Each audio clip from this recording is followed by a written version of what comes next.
Okay, it's July 6th. Doing some more vlogging here. Revenge. Vengeance shall be mine. Revenge. Did a piece yesterday, day before, whenever. I was talking about, I gotta get a job, by the way. I was talking about honesty, truthfulness. I haven't worked in the last 12 months. Graduated in 2011. It's 2014 right now. It's been a bad economy out there. It's no excuse. There's some other circumstances. And it was suggested to me that I should lie. Pretend I was working at, one of these places that's gone out of business recently.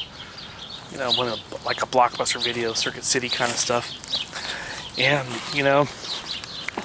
it's just not me though. That's just not, I'm a kind of person that, hey man, I'm gonna be like, you know what, man? Anyway, I just can't do it.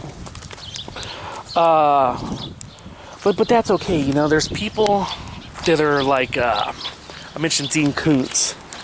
There's people that make a living off of, basically, fiction is a lie, right? To some degree. They see art's a reflection of life. And the metaphors might be true, analogies or something. But it's a make-believe world.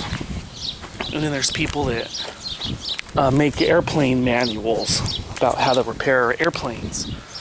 And you better be precise on that or else people are going to die. But I was going to talk about being honest, not just with the public, but about being honest with yourself, I think those are some of the worst lies, actually. Is not being honest with yourself. Okay? And without making this all crazy and shit, and deep and all that.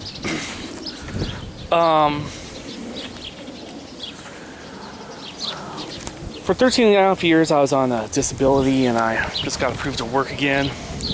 Got arrested one day after starting the job back in August of 2000 for something called a terrorist threat. Basically, something I sent over the computer. Wasn't even that long of a fucking message. It was no longer than 20 or 30 words, It was ambiguous. It was... the way the law read, I fucking can't believe that I did a year in jail for a computer email, and you see all these celebrities always fucking getting away with cocaine and fucking crazy shit. Lindsay Lohan does a few hours in jail, and they say it's a two-tiered system, right? I'm not gonna complain right now. A lot of this stuff, I'm getting past it. But before I get past it, let's talk about it. Let's try to learn from our mistakes and all. Okay, so let's be honest with ourselves. I was treated well by Republicans when I was very young. Well enough. And I was raised to believe in a few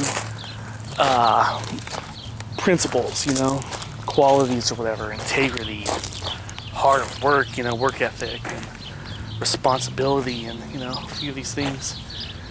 And this included, family members, but eventually it became employers to some degree. Show up for work, do an honest day's work, and it's a merit system. You get further quicker, right? I worked a couple years at the pizza store across town over here. The name of the place changed, and I got many people jobs there. And my attendance was good. Obviously, my work was good. The owner was a hothead. He used to go around calling people fucking idiots, and fucking idiots. And he moved up to Running Springs over here in the mountains. And once in a while, we would go up to his house out there, and it's pretty nice. Drink at the cabin up there and shit. And once in a while, hey man, we'd stay up there too long, or the plan is, okay, I'm just gonna go up for, you know, part of the night and drive down because I gotta open up the store tomorrow. But there's this guy named Steve. He was the other assistant manager. I was one of 2 assistant managers at the time before I started working at Quill. And Steve wasn't up there, right? So the boss convinces me to, okay, you're gonna spend the night. We'll have, you know, or whatever the fuck it is, and we'll have Steve open up the goddamn store, right? Or we're running late in the morning the next day, whatever the fucking case is. And the boss was the kind of guy that would call Steve up because he's down here in Fontana, and he would say something like, "Steve, get to the store and turn on the ovens, or you're fired." You know, and this is before all those commercials were on TV about, you know, stress at work and suing your boss and shit. And eventually the guy calmed down and crap. He basically worked for the first year and a half they opened that store. From open to close. Took 2 days off. The 2 days were Thanksgiving and Christmas when the store was closed. But other than that, he worked open to close. And that was the ideal at the time. And I was registered Republican at the time. You know, it's Judeo-Christian work ethic, so-called. And sometimes, you know, we'd make excuses for him. You know, the reason he's such a fucking dick is he's here all day, every day. And eventually he was able to hire, you know, management. And he went golfing a lot and shit. Okay? Early on, by the way, we'd be in the middle of a dinner rush. And one of the guys, his name was Jeff. There was 2 Jeffs, by the way, but he was the first Jeff that was there. Jeff would get mad because Robert started getting into chess. And he would call me to the back of the room and to play chess with him while there's a fucking dinner rush. And, you know, hey, that's the boss. Boss said so. But some of my family members, one of them's part of the Lincoln Club and they're millionaires. And they treated me great when I was a kid. And they used to live in Encino, and eventually they moved to beach houses, self-made millionaire, blah, blah, blah. And they treated me with respect, and I used to stay with them and stuff. After the pizza joint, I worked for a few years across town at Quill Corporation. It's about, I'd say about 10 miles in this direction, you know, in Ontario. And non-union kind of people, staunch Republicans, open Republicans. And I worked harder than regular, you know, the average employee, so I got into management positions. Now, sooner or later, the shit'll break down. The shit'll break down, right? And, you know, what used to be your advantage, which is working harder, being there more often, you know? All you have to do is have a couple of human errors, you know? With me, I called in sick once at the end of 1996. I got hired there in 1990. And the motherfucking supervisor, man, he got real fucking ticked off at me. Fucking way ticked off at me, man. I never got to spend time with my friends anymore. I was working so much and going to school and shit.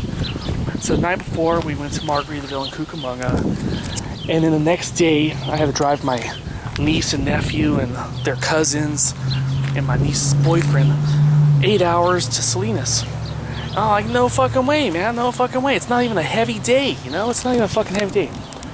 So, this whole thing where they'll arbitrarily elevate you into management, even though you're not there a long time, well, it'll work against you too, you know? You know, they'll arbitrarily fire you. They'll arbitrarily keep you from promotions.